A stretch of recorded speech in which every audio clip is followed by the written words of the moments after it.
I'll start with you, Carla. Why did Emerald choose this particular type of task? What was the sort of message you wanted to get out there? So our task was really around risk management and risk mitigation, which is a really big thing for Emerald in our space. It's a big part of how we underwrite risk and how we run our business. And the task was actually, we started putting it together, well, not this time last year, I guess, in conversation with our risk engineer at the time, Anand Manilal, who unfortunately passed away before we could really get the task finalized. But it was really something that we always thought was really important, was around the importance of having a survey for a risk and using the information you have to underwrite your risk and to assess your risk as to whether it's something you should be looking at, not looking at, and what risk recommendations you can help put together with your clients to make their risk a better one. It seemed a lot more straightforward than, I mean, we've had some, I mean, Chris, the one last year, the reinsurance-based task, I think that was extremely complex. And a lot of the apprentices kind of struggled with that, but they seem to struggle with this as well, even though certainly from someone who comes from a liability background, this task seemed more straightforward. Were you surprised that they didn't really get it? The way that the two teams approached it, like I said, it was totally different. The two of them communicated as a team together, and the other two worked separately. So that just that was a major difference in both of the way that they were talking to each other or weren't talking to each other, and the way that they presented it and the results. JP and Memory, I think, are the ones you're referring to. They're just kind of like, there was a communication problem there that was evident from breakfast, basically. Yep.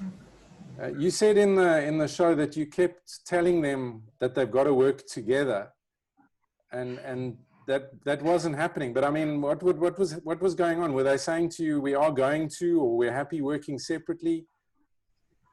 No, they said they've each got their own piece of the task that they're doing, and they will put it together toward the end. And I don't know if you remember when I was walking out of one of the sessions with them in the room, I said, okay, whatever, it's up to you guys. You work together, you don't work together. They just didn't, I don't know why they wouldn't work together. They just didn't. When we got down to doing the actual judging, we had a lot of deliberation. It wasn't as clear cut. And it never is, I guess, when you get to the end of the competition. But we put it to a vote, just to remind the viewers, and I didn't vote, so it was a three-way vote between yourselves and Nadia. Nadia actually voted to keep Memory in the competition, and the two of you kind of almost immediately voted for JP to go, and of course he did end up leaving that day. Why did you choose him? Chris? Or Carla, yeah?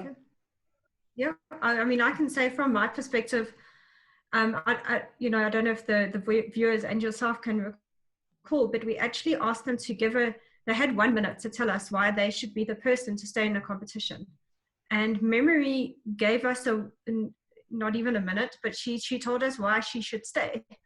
And JP told us why Memory should go.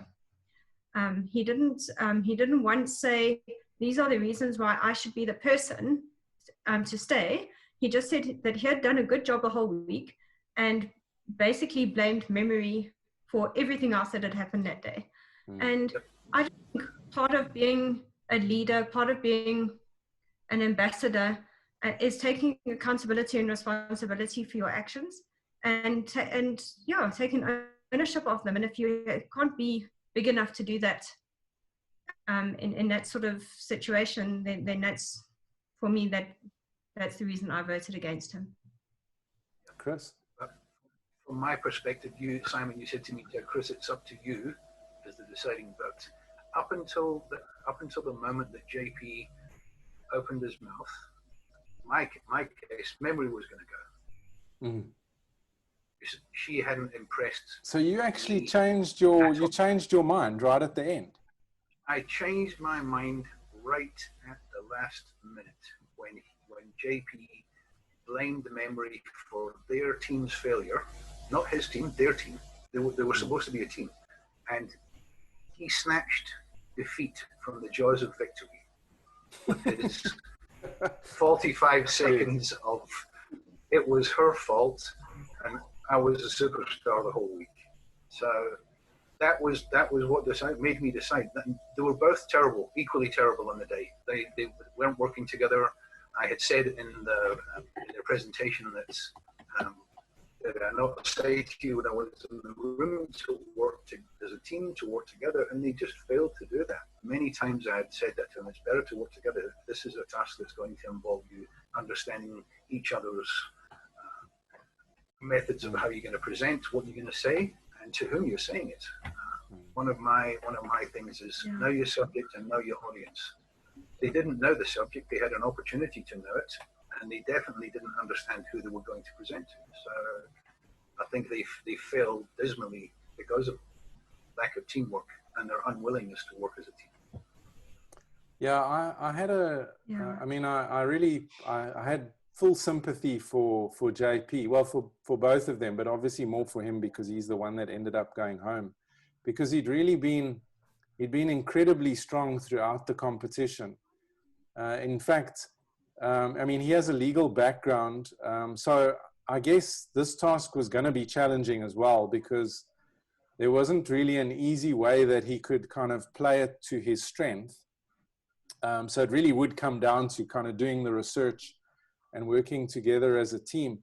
But I know in chatting to him after he was dismissed, and then again later after he'd left, I could see that he was kind of kicking himself, because he knew that it was just kind of in the heat of the moment. And really, speaking of heat, I have to just share this with the viewers, because that was probably the most uncomfortable I've ever been.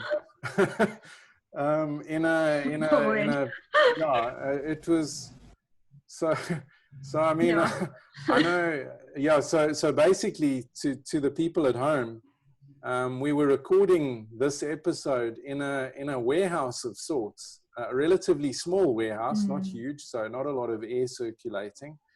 It was one of those sort of midsummer days in Joburg, where it must have been 30-something outside and probably 50 inside. And the sweat was just kind of dripping off us. Carla, I don't know how you when I watched the episode, I was like, how did Carla manage to look like that? And Chris and I look like we just stepped off the Titanic or something, drenched and shiny and stuff. But yeah, it was definitely challenging. It was a challenging time. And I think from JP's perspective, probably also added to him, just for that split second, losing his decorum and really what he needed to be doing, because I actually do think he could have sold himself better.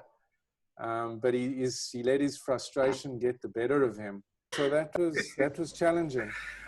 Chris, I have to ask you, because I think everyone that watched the show asked the same question, and you've developed a bit of a reputation for being pretty brutal, actually. But I know you kind of off the show, and you're really not like that, or are you actually? Am I being misled here? I don't think so, but you'll have to ask my colleagues. You get a kick out of it, though. Yes, I think it's when you put him in front of a camera. It's part of the show. You have to take it seriously, obviously. It is a competition, and the guys want to be treated, I wouldn't say unfairly or harshly, but they have to realize that it's a serious thing. And I remember the first one that I did with you, Simon, in Santon. And halfway through, you gave me your judge trademark.